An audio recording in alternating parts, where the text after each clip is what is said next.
Student, 12th standard chapter 2 example 2.28 if z equal to cos theta plus I sin theta show that z power n plus I 1 by z power n equal to 2 cos n theta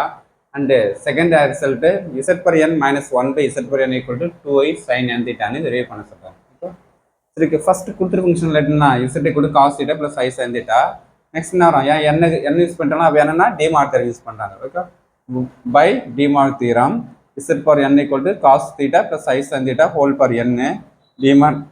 theorem use பண்ணுங்க cos n theta plus I sin n theta equation 1. Next என்ன பண்ணுறோம் 1 by z power n use பண்ண போகிறோம்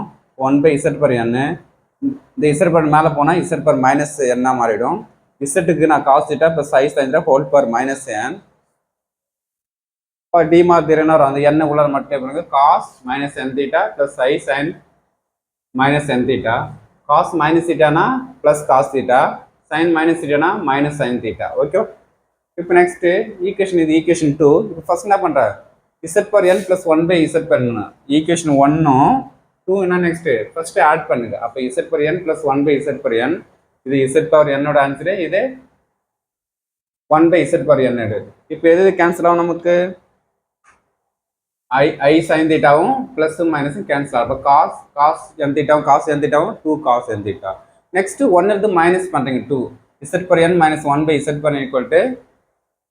இது equation 1 இது equation 2 minus பண்ணா cos n theta plus I sin theta இந்த terms கூட ஒரு minus மட்டும் பண்ணா இது minus ஆகும் இது plus ஆகும் இப்போ cos theta cos n theta இது plus minus cancel ஆகும் இது plus ஆகும் 2i sin n theta. ஓகேவா இதுதான் நமக்கு second answer. Okay, thank you student.